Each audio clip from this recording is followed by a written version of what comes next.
there's nothing wrong in putting an extra cup of rice to the one you will eat today. And say, if your megat you eat and be full, you don't go die. So they'll have megat, they'll give food, but they'll make sure the portion is very small. After the portion, he has to drink garri. Generosity has nothing to do with 1 billion naira. It has nothing to do with 1 million naira. It's an estate that a man lives in. The God we serve is a God of generosity. I told you, I said generosity is not just about monetary gifts, it's about forbearance, tolerance. You can have better ideas, but don't shut everybody down because you have a better idea. A man of true grace is a man of true humility. Any grace that do not make a man to be humble, that grace is not proper grace. Any grace that do not drive a man to become more humble, that grace is not proper grace. I suspect that grace. Am I talking to somebody here? Generosity. Abraham saw 3 men passing his house. He looked at them, their feet were dirty. Why? They must have gone on a long journey. Abraham didn't give them billion. He offered them water. Are we together? Before this time, God has promised Abraham, I will make you great. You become big. You become this. But it was still in the word and the promise. One day, Abraham saw 3 men walking and said, please come and eat. Come and drink. If you read to verse 15, you will see it was these 3 men. They were not human beings. They were angels. After they ate, after they drank, they looked at him and said, Abraham, by this time next year,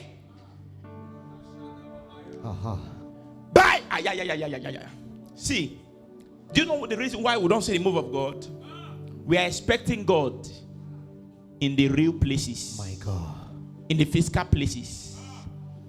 God can lift you up through anybody. Yes, sir. Through any man. Yes, sir. Through a driver. Through a conductor. Why? So that everybody will know that I am God. Yes. Say, be still and know that I'm God. It was in the promised level, promised state, until read it to verse 15 later.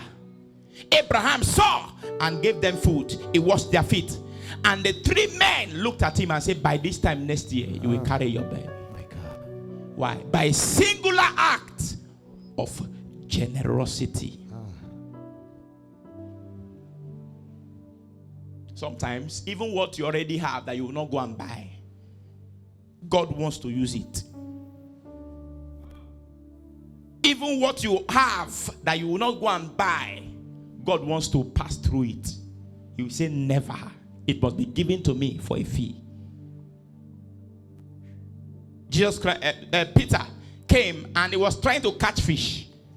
He toiled all night and caught nothing. The next morning was resting. And Jesus came and said, Peter, how are you? He looked at him. He said, please give me your boat. He gave Jesus the boat. And Jesus Christ stood on the boat. And from the boat, he began to teach people. After he used Peter's boat, he looked at Peter. He said, friend, oh yeah, trust your net for a couch. He said, master, this one, I have had the experience. We have toiled all night and have taken nothing. He said, but at thy word. The Bible said, but when Peter threw the net to the... He said he caught a multitude of fish that his net began to break. Yes. Peter did not know that he was the Messiah. God still comes in the form of men. God still comes in the form of angels. Yes, God still comes. But a little aspect, a little generosity can put the key in your hand. Yes, sir.